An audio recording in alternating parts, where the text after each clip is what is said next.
During the twilight of the 7th century BC, as the Iron Age neared its end in the Near East, one of history's greatest empires finally collapsed. The mighty Assyrian Empire, once the dominant force of Mesopotamia, fell to a rising power, led by a fierce and determined leader, King Nabopolassar of Babylon. From the ashes of Assyria, Nabopolassar established the Neo-Babylonian Empire.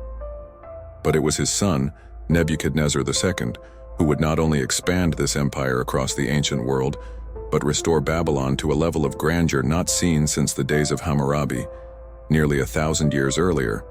While biblical texts would later paint Nebuchadnezzar as a tyrant and oppressor, especially due to his campaigns against Jerusalem, the reality of his reign is far more complex and remarkable. Nebuchadnezzar, often described as the favored son of Marduk, Babylon's supreme deity, was no ordinary heir. Even before becoming king, he was active on the battlefield. As crown prince, he accompanied his father in a pivotal campaign to seize the strategic city of Haran in 609 BC. It was there that the final remnants of the Assyrian army, led by Ashur-uballit II, were decisively defeated. The Battle of Haran marked the true end of the Neo-Assyrian Empire. In recognition of his leadership and valor, Nebuchadnezzar was promoted and began commanding troops independently. By 607 BC, he and his father launched new campaigns into the mountainous regions north of Assyria, tightening Babylon's grip on the region. But Babylon's rise did not go unchallenged. Pharaoh Necho II of Egypt, seeking to restore Assyrian influence and expand Egyptian power, marched a formidable army into Mesopotamia and fortified a stronghold in Carchemish. In 605 BC, Nebuchadnezzar met Necho's forces head-on. The resulting Battle of Carchemish was a turning point in ancient history.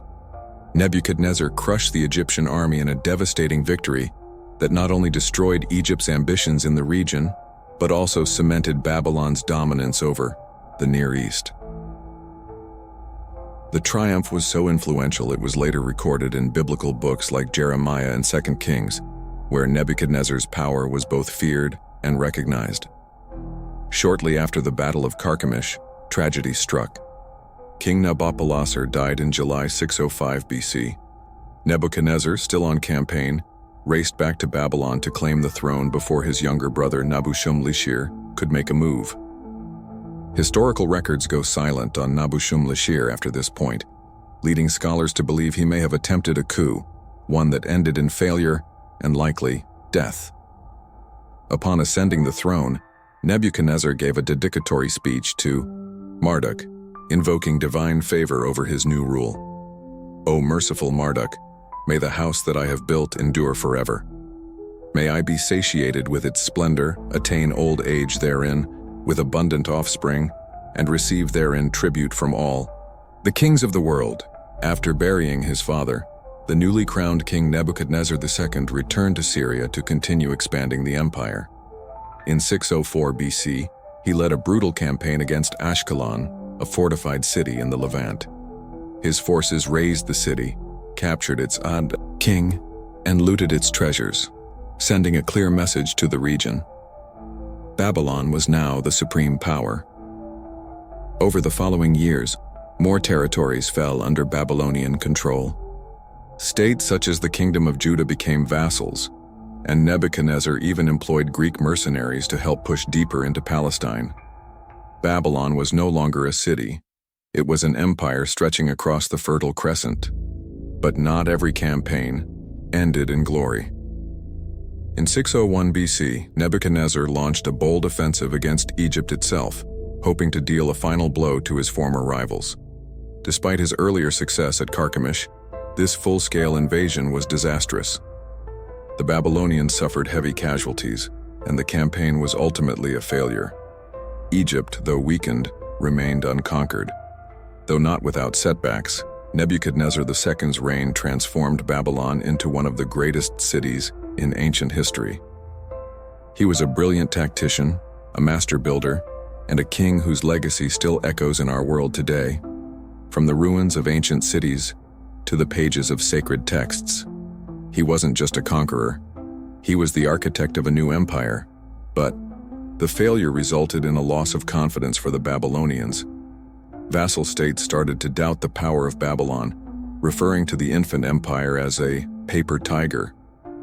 At home, Babylonians began to disobey Nebuchadnezzar's direct orders and even organized rebellions against him. Turning his attention away from Egypt and back towards the Levant, Nebuchadnezzar led his army into the Syrian desert in 599 BC, attacking and raiding Arabs along the way.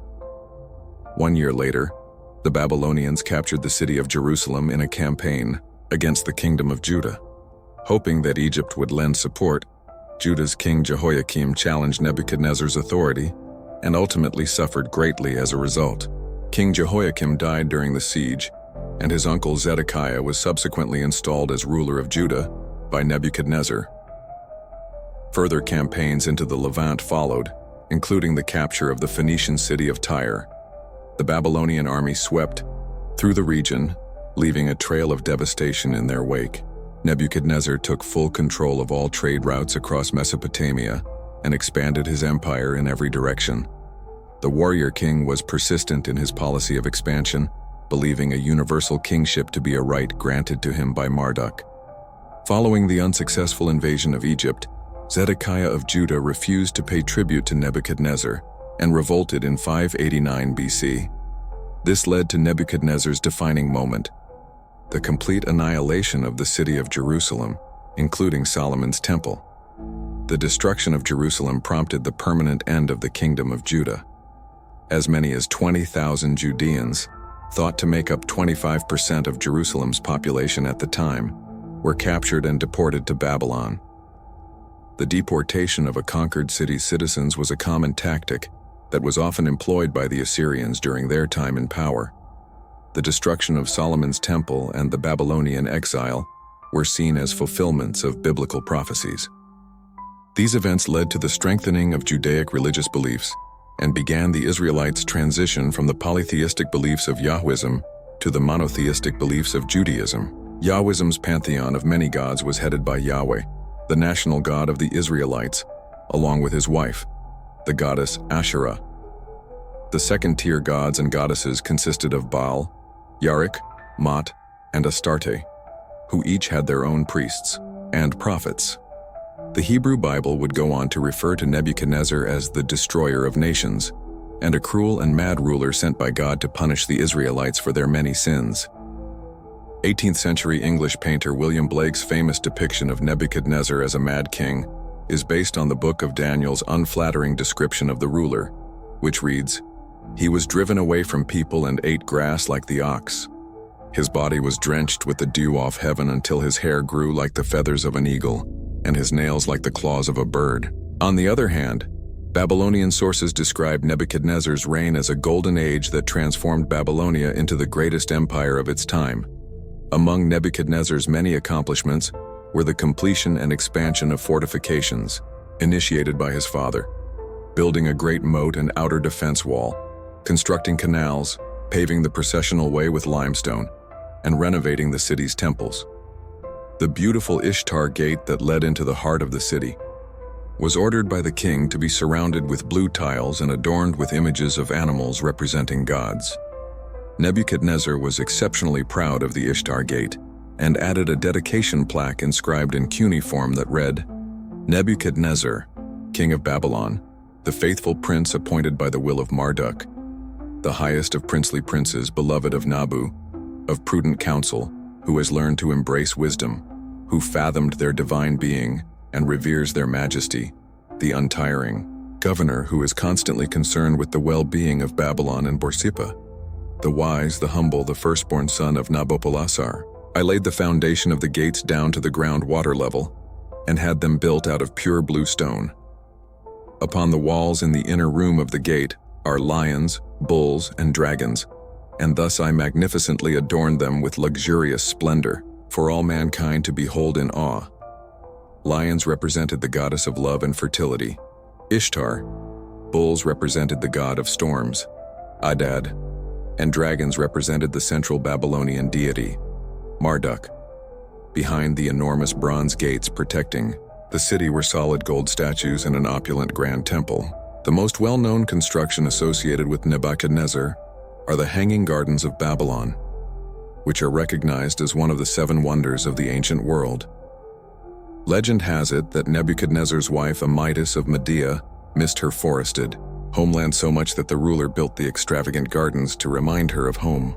Supposedly, the gardens were built on a slope that consisted of a series of terraces that were supported by pillars made of baked brick and tar. A Greek historian named Diodorus Siculus described the gardens as being 400 feet wide, 400 feet long, and 80 feet high. The gardens being so high up likely meant that water was carried to the top of the gardens by a primitive water irrigation system. The exact location of the Hanging Gardens remains a mystery to this day, but there are skeptics who believe the gardens were located elsewhere or never existed at all. After ruling for 43 years, Nebuchadnezzar died in Babylon on October 7, 562 BC.